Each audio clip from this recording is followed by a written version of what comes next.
Welcome to The Explainer. Today, we're diving into something really fascinating. We're looking at how structured dance is doing way more than just helping kids burn off some extra energy. According to some incredible recent insights from developmental programs, dance is actually emerging as this dynamic, vital tool for kids with ADHD and sensory needs. So, we're going to unpack exactly how and why this works. Let's be real for a second and start with a quick reality check.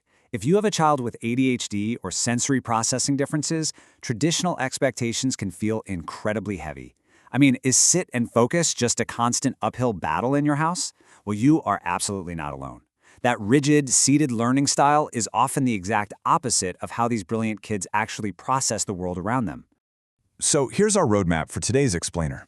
We'll start by looking at the sit and focus struggle, then explore movement that matches learning, and break down structured sensory regulation.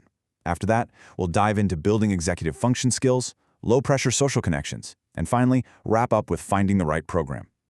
Let's kick things off with Section 1, the sit and focus struggle. Before we really get into the brain science of all this, let's set a baseline. Dance is a super practical, engaging, and powerful tool. But to be totally clear, it is not a substitute for medical care or behavioral therapy. You want to think of it more like a fantastic complementary strategy. Educators and therapists are championing it more and more these days, basically because it brings regulation within reach through play and rhythm, which directly supports those core ADHD challenges. Moving right along to Section 2, movement that matches learning. Think about the stark contrast here. Prolonged verbal instruction is often the exact trigger that causes a child's attention to just drift away completely. But when you swap that out for sound and movement cues, literally everything changes. Dance turns learning into this immediate feedback loop. You listen to a cue, you move your feet, you switch the pattern, and you repeat. The next task arrives through physical action, not some long-winded lecture, which keeps the brain completely locked in. And that brings us to a really crucial concept known as the timing scaffold. For a kid who might feel a bit disorganized in their own body, beats and counts act like a literal physical scaffolding.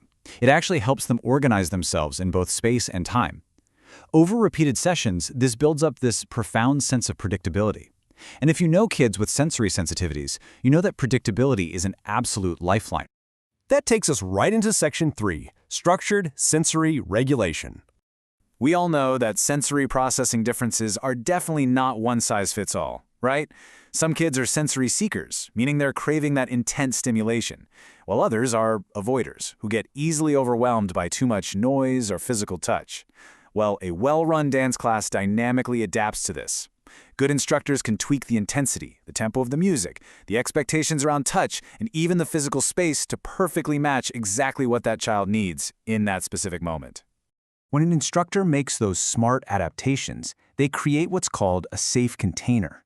Basically, by combining steady music, consistent routines, and guided boundaries, the whole environment provides controlled sensory input. So instead of the room feeling chaotic or totally overwhelming, the sensory experience suddenly becomes very grounding and safe. All right, Section 4, building executive function skills. Because ADHD so heavily impacts executive functions, dance basically acts as a stealth workout for the brain. I mean, it naturally trains working memory when they have to remember sequences. It trains planning when they're prepping for the next step. It trains inhibition, which is a huge one, by requiring kids to start and stop right on a cue. And it trains task switching as they physically move from one formation to another. They're literally rewiring their brain's management system, all while just having fun.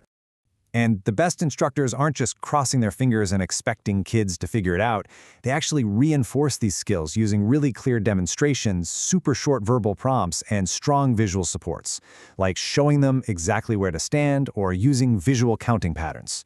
When a kid succeeds in hitting that cue, their self-confidence just skyrockets. And honestly, that feeling of success is the magic ingredient for keeping them engaged long-term. Up next is Section 5, low-pressure social connections. Socializing can be pretty exhausting for neurodivergent kids, but dance offers connection without those heavy verbal demands.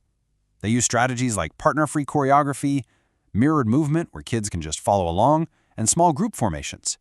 It allows for cooperative participation, but without the intense pressure of forced conversation. Plus, the really great classes build in designated reset times. This gives easily overstimulated kids a structured, completely shame-free break to just regulate. And finally, Section 6, finding the right program. So, how do you actually put this into practice? Here is a quick program checklist you can use. Because, let's be honest, not every dance class is going to be the right fit. You want to look for an environment that prioritizes consistent routines, like a repeatable lesson flow. You want clear rhythm and structure. You definitely need adaptability for their energy levels, positive reinforcement that praises their effort over perfect technique, and built-in support for emotional regulation. You can actually take it a step further and match your child's specific profile to an ideal dance style. For example, if your kid really needs help with coordination and timing, you might want to look into jazz foundations or hip-hop, because those rely heavily on structured counts.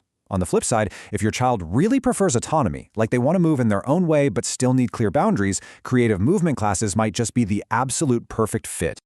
Just a quick but super important reminder on safety and inclusion. You always want to make sure the class expectations match your child's current abilities. It's highly recommended to loop in your pediatrician, occupational therapist, or ADHD specialist.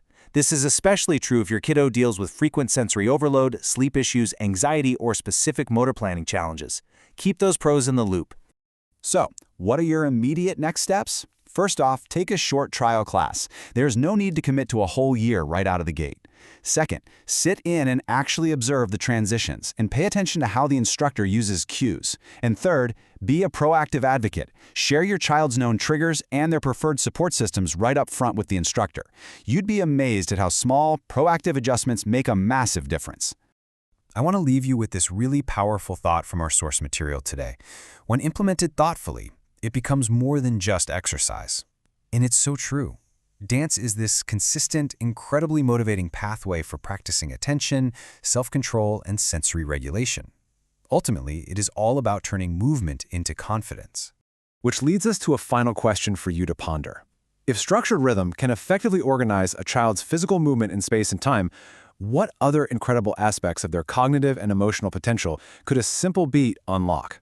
Thanks so much for joining me on The Explainer today. Keep learning, keep moving, and I'll see you next time.